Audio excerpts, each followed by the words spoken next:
আসসালামু আলাইকুম। আশা করছি সবাই ভালো আছেন। কালকে এসএসসির রেজাল্ট দিয়েছে ২০২১-এর। তো অনেকেই আমার কাছে কমেন্ট করেছেন যে, "ভাইয়া কোন সাবজেক্টে কত পেয়েছি এটা তো দেখতে পারলাম না।" অনেকেই এরকমটা অভিযোগ করেছে। অনেক কমেন্ট পড়েছে।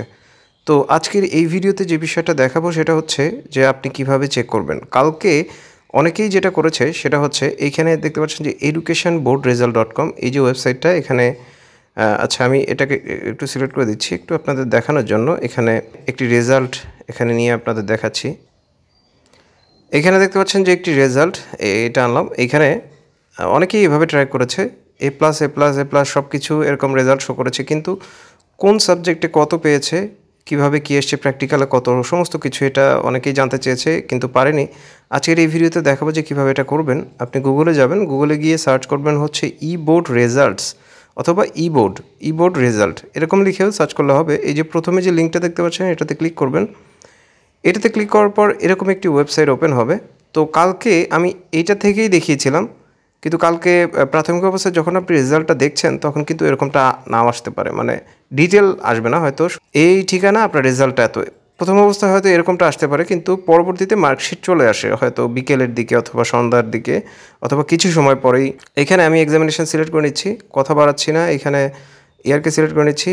আচ্ছা, এখানে ঢাকাকে সিলেক্ট করে নেব। তারপরে হচ্ছে ইন্ডিভিজুয়াল। আপনি যদি প্রতিষ্ঠানের রেজাল্ট আনতে চান সেই ক্ষেত্রে এখানে, আর যদি পার্সোনালি নিজেরটা তাহলে এখানে ইন্ডিভিজুয়াল দিয়ে দেবেন। তারপরে রোল নাম্বার দিয়ে দিতে হবে। আমি রোল নাম্বারটা দিয়ে দিলাম।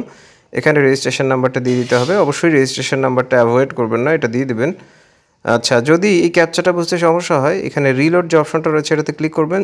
স্পষ্ট যে ক্যাপচাটা সেটা যদি যখন আসবে তখন আপনি সেটাকে সিলেক্ট করে নেবেন, যেটা আপনার ভালো লাগে। এখানে আমি এটা সিলেক্ট করে নিয়েছি। এখানে গেট রেজাল্টে ক্লিক করব। তারপরে দেখতে পারবেন যে একইভাবে রেজাল্ট এসছে, কিন্তু এখানে একটু ডিটেল এসছে।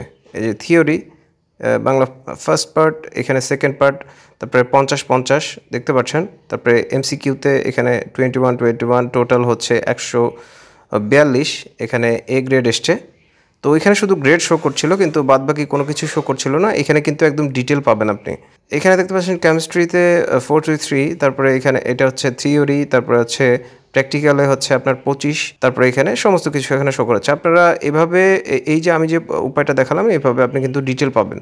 স্কুল বা কলেজ থেকে যে মার্কশিটটা দেওয়া হয় সেরকমভাবে যদি মার্কশিটটা নিতে চান তাহলে এখানে প্রিন্ট অপশনে ক্লিক করুন। এটা পিডিএফ ফাইল হিসেবে এই যে নমুনা। তো এখানে আমি যদি সেভে ক্লিক করি তাহলে কিন্তু এইটা কিন্তু সেভ হয়ে যাবে। এটাই হচ্ছে মার্কশিট। তো আপনি এভাবে নিতে পারেন। অনেকেই দেখা যায় যে মার্ক হয়তো কম এসে বোর্ড চ্যালেঞ্জ করতে চায়, সেক্ষেত্রে এটা দেখে কিন্তু আপনি করতে পারবেন।